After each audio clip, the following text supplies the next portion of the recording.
Hey guys, it's time to talk about Yuki Yuna, Yusha no Shou, episode 4. I almost forgot the name of this season again. And what can I say about this episode apart from suffering? This episode was.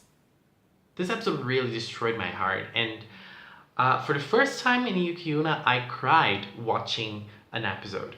And this episode was really strong because it had such a great structure and a great way of communicating the first, second parts. And for me, technically speaking, this episode is probably the best Yuki Yuna episode we've had so far concerning the first season, concerning Washiosumi no Shou and Yusha no Shou, everything, you know. I think this episode was probably the best we've had so far. So let's talk about it. First, in the first part of this episode, we've had simple interactions between the girls and their daily lives, and in the second episode, we've had like the real hero part and the girls discovering about Yuna's condition. And in the first part, everything was going well, apart from Yuna. We could see that there was something wrong with Yuna, that there was something bad happening to her, and she was not able to communicate with the girls. She was not able to be there with the girls. Like, she was there, her body was there, but she wasn't there. And she was always disconnected. She was always feeling strange. And at the same time, we the viewers, we know what's going on with Yuna. But the girls, they don't, apart from Sonochi. But we didn't really know that Sonochi knew. And we knew later on in the episode, but we had a little bit of information in the last episode. We knew Sonochi was up to something. But the girls didn't really notice. So we had lots of interactions. I loved those moments, even though there was a very strong bittersweet feeling to those moments, because I could see, I knew that Yuna was not there with the girls, and I could understand that she wasn't really enjoying the moment. But I was thinking that she was only worried about about her condition, and I didn't know that she was suffering physically as well. So I thought that her problems were were mental only, but no, they were. If they were mental only, they would be a reason enough for her to be that way. But not only that, she is suffering physically as well. But we didn't know that until the second part of the episode. So in the first part, everything was going well. The girls were having fun. The girls were connecting with each other. But there was a very sad moment in which Karin tried to talk about things with Yuna because she noticed there was something wrong with her. She noticed that Yuna was suffering, but she didn't know why. And then that moment, the sun was setting.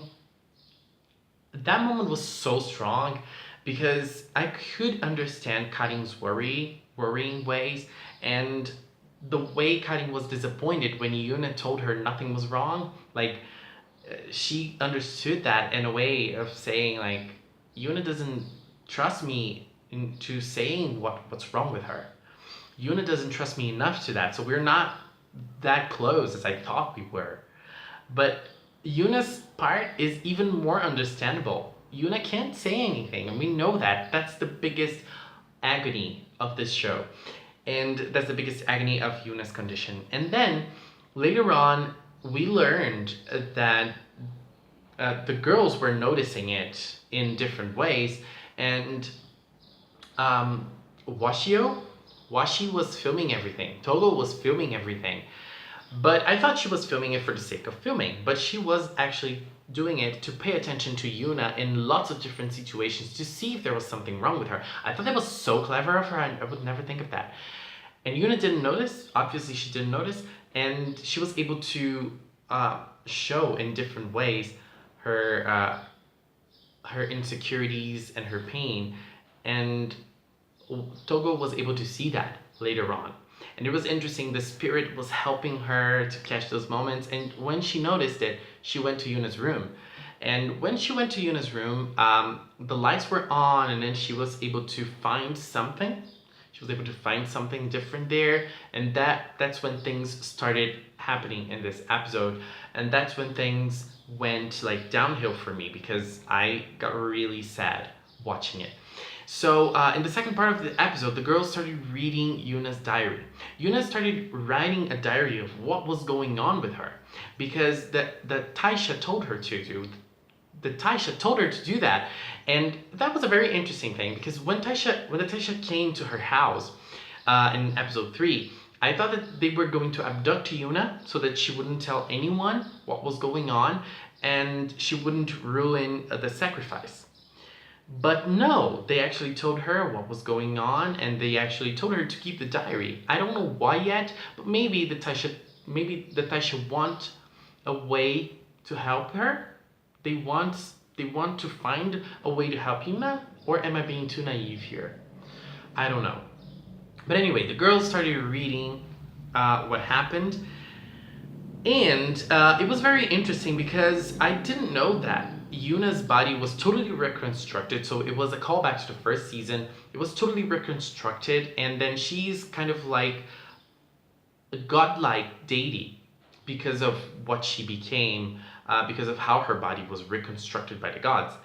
And the most interesting thing was noticing like the callbacks to the first part of the episode in Yuna's diary.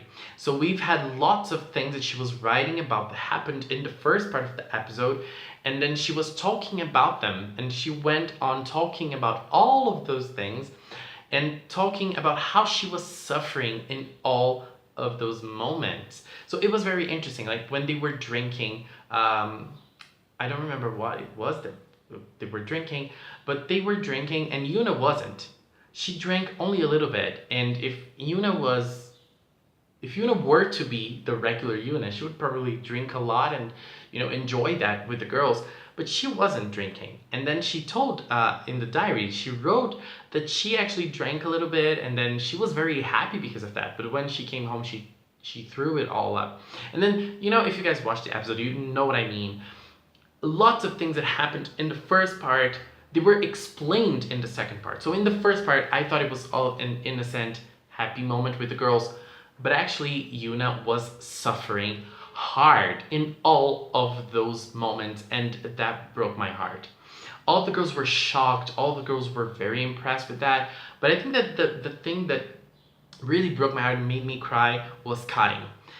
I don't know who Karin's voice actor is, but whoever is Karin's voice actor, congratulations. You did such a great job at that scene. I mean, all of the girls, they do a great job in giving those girls life in a voice way, but I think that when it came to Karin at that scene, it blew me out. It really hit me hard.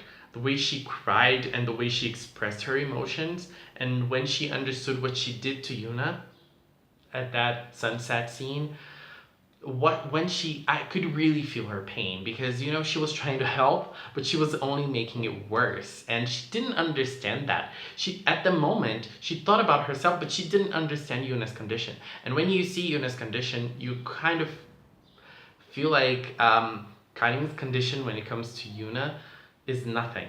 So, and I don't know, I feel like we are only 2 episodes away. I think it's going to be 6 episodes as well, and I'm very curious to see how those girls are going to overcome this, because if they don't, are we really going to lose Yuna? I don't want to lose. I mean, this is really inconceivable, but I don't want to lose any of the girls.